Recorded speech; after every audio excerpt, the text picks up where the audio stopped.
Okay, good morning. Let's get rid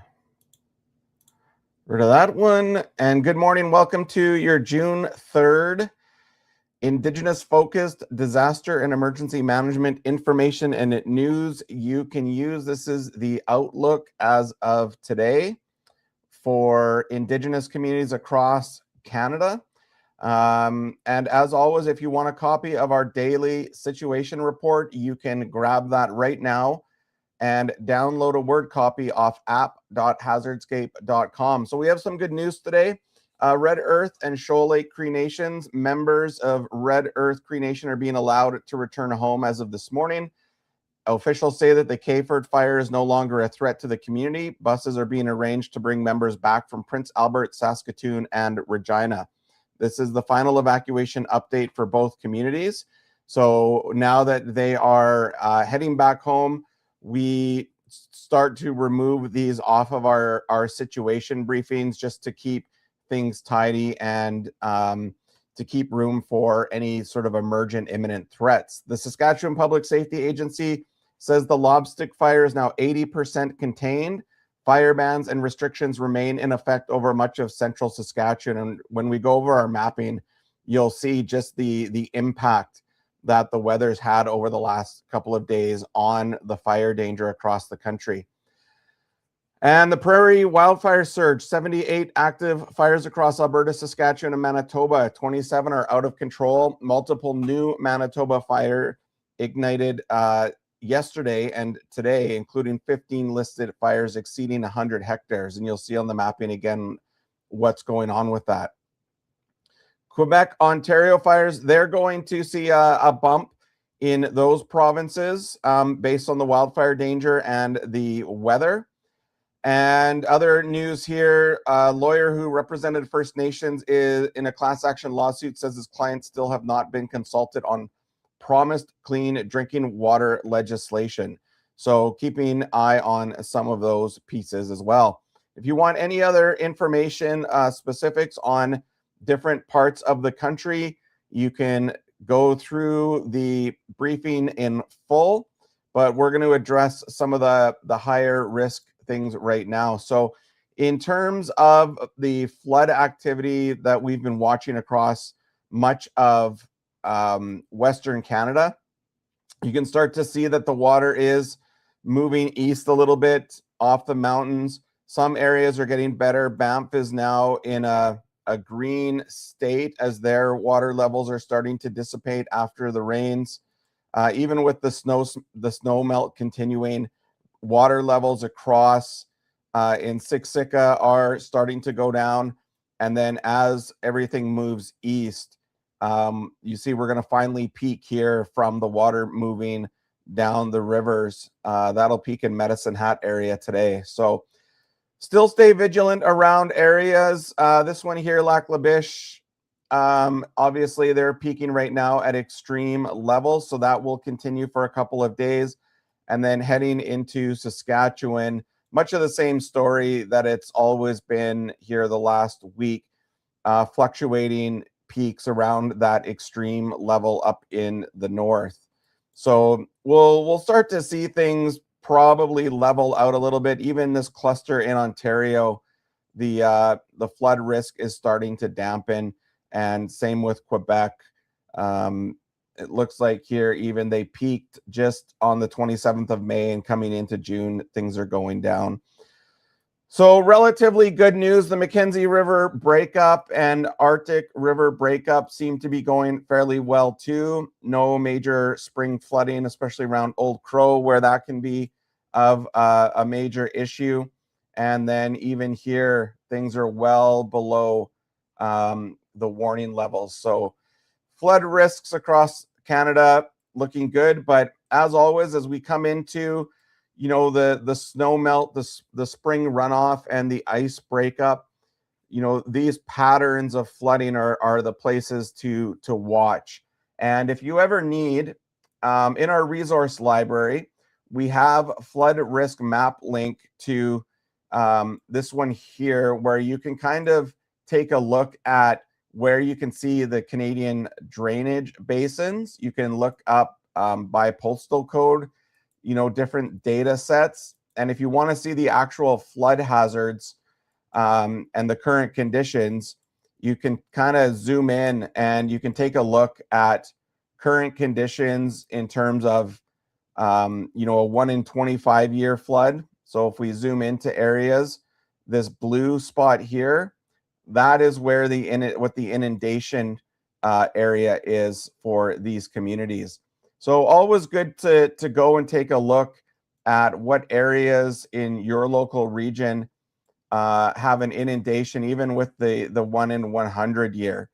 You can see, for example, around Lethbridge, right? If there was to be a 1 in 100 year flood, this is where the water is going to go.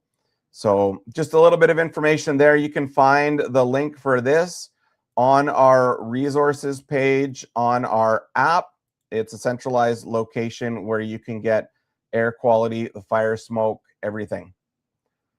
Moving on from flood, we'll take a quick look at our special weather statement. Now, why don't I have that map up here today? Hang on a second. I'm not sure why that map didn't pull up for me on my bookmarks. Let me grab it quick. I want to see if there's any special weather statements or anything like that. Usually, I think all of the heat, we'll put the Indigenous communities that we normally watch on here, and then any weather alerts. So looks like we have a pretty clear day given all the activity that we've had the last couple of weeks. No Environment Canada weather alerts across the country. So that's pretty good news. The colors you do see are the Inuit lands, and Nunavut are there. The colored ones here in Northwest Territories and Yukon are Dene, Saulteaux. Then we get down into the reserve lands here for Treaty Indian Act bands. Clecho lands as well. So no special weather alerts across the country, which is great news. Let's flip over to fire risk for the day. This is the fire danger across the country. So you can see it building up in BC, sort of the northwest of Alberta, Northwest Territories, much of Alberta, Saskatchewan, Manitoba have been, the fire risk has dropped due to all the precipitation and the cooling air. We'll go over the temperatures and rain forecasts for the week. But we knew that heat wave all week was moving east into Ontario towards Atlantic Canada. And so you can see that fire risk is just moving eastwards across the country. And we'll probably see that through the weekend as well. But you can already see Saskatchewan, regardless, they did get a little bit of rain, but that green strip that you see there with the yellow, that portion did not get as hit as much by the rain as the rest of Alberta and northern Saskatchewan. So taking a look at the current weather conditions, you can see right now in Ontario, it's already 22 degrees, 23, 24. That's going to continue throughout the day. And we've got the cooler temperatures still in the prairies and BC, a little bit warmer with that central Northwest Territories. If we're looking at the forecast later this afternoon, we'll go to about 3 p.m. Mountain Daylight Time. You can see in Ontario where it's 27, 30 degrees, and that's correlating with their fire risk. So very, very telling there where the main hotspots are going to be. Looks like today in the afternoon, we're going to get to a little bit warmer weather in Alberta, 17. Still quite warm. Fort Simpson up in the Northwest Territories, 25. And Manitoba, Saskatchewan in the 20s, high teens. So even with kind of that cooling weather in Saskatchewan, you can see that it's because they're so dry, there's still a moderate to high fire risk. And if we look at the actual fire weather index, You can kind of see here where everything is situated in terms of the intensity, potential for fires, potential for size of flames associated with fire spreading through a conifer forest.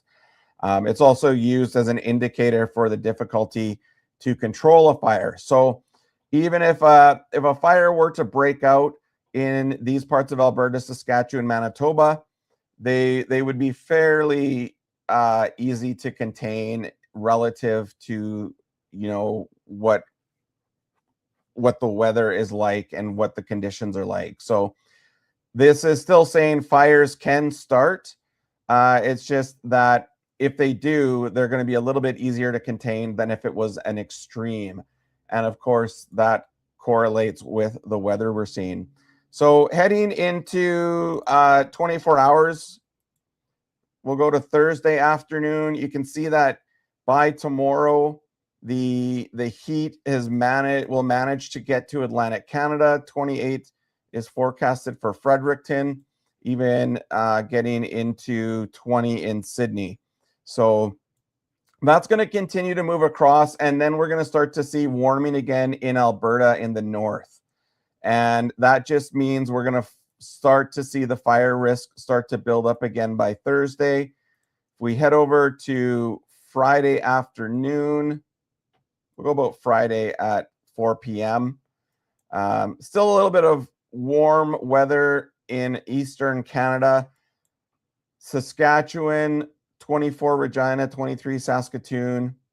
Edmonton, an area, a little bit of Alberta and BC, they're going to flip to some cooler temperatures, possibly a little bit more precipitation. And then by the weekend, let's go to about, I like usually to go to about like 1 p.m., 3 p.m. where the sun is hottest. We get back to hot weather in Manitoba. So that weather coming up from the south as part of El Nino is just going to continue to hammer Saskatchewan and Manitoba heading into the weekend. And then even by Sunday afternoon, Ontario again. So the fire risk in terms of those provinces, it's already in the extreme to high. It's just going to get worse. So I think as we look at the temperature forecasts, we're going to see Ontario, bit of Manitoba as continue to be the high risk areas. And our forecast here goes out through to Monday afternoon. And yeah, just continuing to see warm weather in Ontario, Quebec, potentially 18, 20 in the prairies, which will just be enough to dry things out. And I think Ontario, Quebec, Manitoba are going to continue to see increased fire starts, which these are the current active fires right now across the country. You can see some out of control ones here that have started up just yesterday around Manitoba, Ontario, all related to the weather that we're seeing there, where it was quite hot yesterday. So there were a few extra startups in that diagonal band that you can see across the country. And I think now even we're starting to see some in BC here. This one was June 2nd start yesterday afternoon at 1,300 hectares. And now you can see the Kayford fire here is, that one has not been solely updated on this site yet. Well, it was updated overnight, but just this morning, they declared that Shoal Lake, we'll go back to the SITREP briefing. Shoal Lake and Red Earth Cree Nations, they are, Red Earth Cree Nation is being allowed to return home as of this morning because of that Kayford fire. So you can see here, even with it still being listed as full to it's just enough of a fire risk that things have tampered down a little bit. So good news for the evacuees to go home. It wasn't a horrible amount of time for them to be evacuated compared to, what we've seen in the past where some nations have been, oh, hey, Ad Astra, sorry, I didn't see your wave until now. Thanks for joining us on our lives here. And yeah, it just, we where was I? Yeah, within those areas of Saskatchewan, it's just kind of the fire risk is tampered down just enough that they're allowing them to go back home, which, you know, typical fire evacuations, you can sometimes be out for months. But yeah, hi Adashra, sorry I missed your waves there while I was kind of focused on my map over here, if you're still with us. So that is the flood, fire, temperature risks as far as today. And this is where I have to say thank you to those who are making all of this possible for us. So All About Abatement, they are sponsoring our live broadcast and our training that we're doing, our emergency management certificate. Kyle over at All About Abatement, he's an Indigenous entrepreneur dealing with hazardous material abatement across Canada. He's got a very unique setup, and I'm going to show really quickly in a minute here what his setup looks like and how he's got a very unique transfer station in the city of Edmonton and how they're dealing with some of the hazardous materials they collect. But yeah, they do everything from asbestos, lead, mold, all sorts of different types of hazardous materials, interior demolitions, toxic material, chemical waste, construction waste, all light bulb recycling, oil, fats, grease, contaminated materials, scrap wood, even bio waste, biomedical waste. So if your nation or community is looking for a trusted partner through an Indigenous owned company, give Kyle and his team a call at All About Abatement, because Kyle, being Indigenous himself, he understands the need for health and safety on reserve and off reserve. And they do fantastic work across the country. And then also thank you to Premier Fire and Flood. They have their response teams right now staged in Edmonton with their mobile response trailer. They have a 50-foot trailer that's full of this equipment: dehumidifiers, fans, other restoration equipment and services. You can contact them anytime. Darcy and his team are professionals, and they are also a sponsor of our lives that we do here every day and our Indigenous Emergency Management Coordinator training program. They sponsor us and make sure that for this summer, Indigenous communities and peoples across Canada can access the training.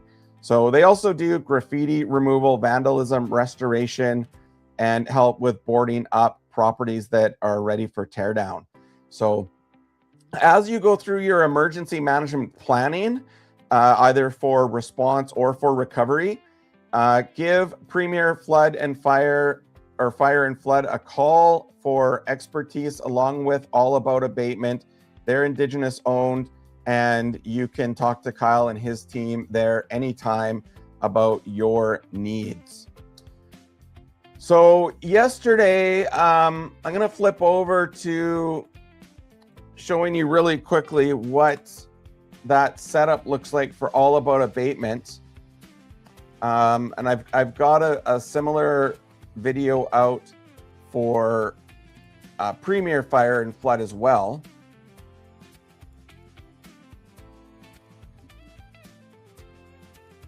I'll show you this, see if I can get it clipped into my... Get rid of that. So this is our... let's go... I'm going to try and get rid of this little screen here. So this is the video that we did with Kyle at All About Abatement. He's got a very unique location in Edmonton, a transfer station where they take all the hazardous materials and they dump that on site, and then they literally go through it piece by piece and put it in an incinerator that they're building, and they deal with it on site. It's kind of an interesting place in Edmonton. It's right in the middle, right on the east end of town, and you'd never know from 75th Street that it's there. So if you're looking to deal with hazardous materials, whether it's asbestos, lead, mold, on reserve or off reserve in your community, they have a really great setup for housing managers and emergency management coordinators that need to deal with removal of hazardous materials after a fire or a flood. And they will come and process it. And then there's a spot on here too. This is the incinerator. This is where they're developing an incinerator to deal with all of the biomedical waste that they get, even railroad ties. So very interesting setup for them as they move towards kind of a cleaner, helping First Nations with transferring hazardous materials off reserve and other communities as well. And then we also went over this insulation extraction machine that makes sure that all of the asbestos and vermiculite in an attic is dealt with properly. So that's very interesting. So from an emergency management planning perspective, having a memorandum of understanding with an organization like All About Abatement or Premier Fire and Flood is really important, because you want to have all of this equipment staged and ready to go. You don't want to be in a situation where you're having to contact these organizations out of the blue, because then you're having to negotiate price and cleaning protocols and things like that. And both Kyle and Darcy, Kyle at All About Abatement and Darcy at Premier Fire and Flood, they have a lot of staged equipment that you can have ready to pick up on moment's notice. And we've also got a video as well for Premier that goes through the process that they have, which is really unique. So if you've got leather, pelts, art, traditional items, let me just go through here and I'll find it. They have a process that cleans all of that very, very respectfully and very, very gently. And if you're looking, if you've got, I'm just going to turn the music off here because I forgot I had it on. If you have like pelts, leather, traditional items that you need restored and cleaned in a safe way, we go through that process here with Darcy. And you can watch it on our YouTube. Somewhere on here, trust me, there it is. We just finished there. Here it is. It's basically a freezer unit that they will put stuff into, and it stops the mold growth, right? It stops all of the growth of mold. It freezes kind of everything, even if it's on documents, leather, pelts, hunting equipment, whatever it is, it just stops it so they can get it and clean it. And then they've got another system here. It's kind of like this water system that they run items through, and it kind of cleans it with bubbles. So if you've got traditional items, whatever it is, they clean it really gently, and it doesn't hurt the items, especially if you've got ceremonial items that have been passed down from generation. So that's with Premier Fire and Flood. So you can visit their websites to get more information. Anytime. I want to make sure that I recognize our sponsors. So you can head over to premierfireandflood.com and reach out to Darcy and Riley and their team. And then if you've got a need for asbestos, mold abatement, even toxic materials, you can get a hold of Kyle at All About Abatement. They're doing fantastic work there. So yeah, as we watch this coming week, it looks like the major fire risk is going to be in Eastern Canada through Ontario and into Atlantic Canada as things progress there. You know, on our daily sit rep, we do have some information around what you can do to prepare as not only as communities, but as individuals. So, building your go kit, knowing your evacuation routes, protect your indoor air quality during active smoke events. Keep your windows and doors closed if you can. If you have the ability to get some sort of air filter or HEPA air filter system, First Nations can order those if they are in a smoke event. So if your First Nation hasn't looked into ordering those to keep those items on supply, then make sure that you're talking to your emergency management coordinator about that. And then even wildlife safety, like keeping dogs secured. Do not approach foxes or any wildlife behaving erratically. They can tend to behave differently when there's a forest fire or wildfire around in the area. Yeah, so we've still got that rabies issue going on in this Inuit community. I can't remember how to say it now, but I'm not going to try. None of it budget context, none of it government's record $3.7 billion budget for 2026-7 was tabled. So just a bit of information and news here for Indigenous communities across the country. I don't think air quality, let's look at the fire smoke map and see what that's looking like for Canada. Little bit in Saskatchewan, Manitoba, Ontario. Kind of as we progress through the day, you're going to see quite a bit of Saskatchewan in the evening is going to see some smoke haze as those fires in Manitoba continue as the wind move to the west. So we're seeing this wind here drive smoke. We should be able to bring that up. I think this one's got a fire smoke one. They've got the air quality. We can take a look here.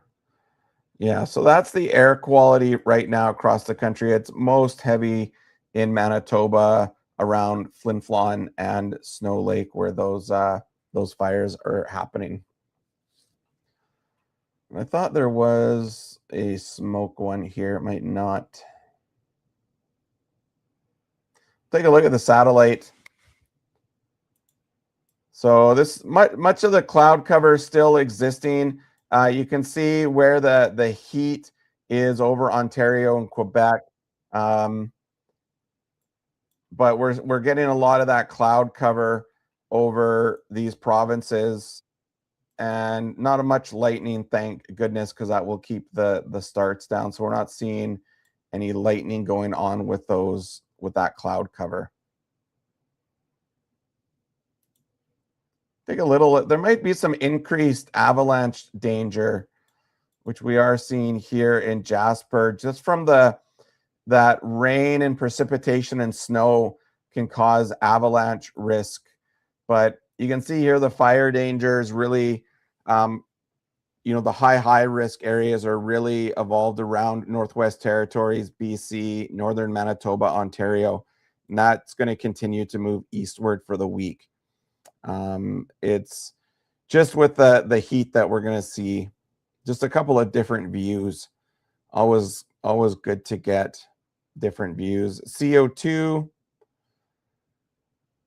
kind of, again, same as where some of those fires are burning, which correlate to kind of this cluster that we're seeing in here, Flin Flon, this little cluster of fires that started up just actually today, this morning, and yesterday are reporting kind of that's the smoke that's going to move into Saskatchewan this evening.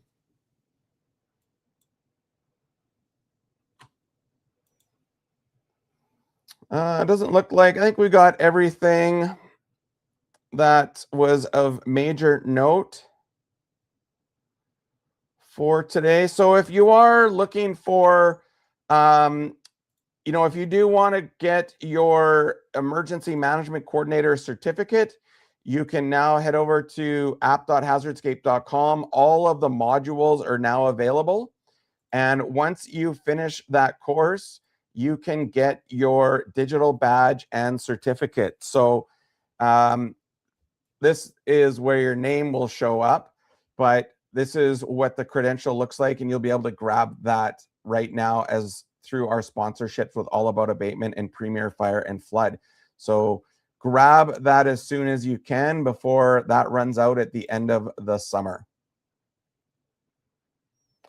All right, everyone, that's it for today's brief. We will be back tomorrow morning, June the 4th, to go over the current risks and information and news you can use for our Indigenous focused emergency management program. If you have any comments or questions, please let us know. Share this with others like you in the field so they can have the information that they need to make proper decisions and plan for. We'll see you tomorrow morning. Take care and have a good day.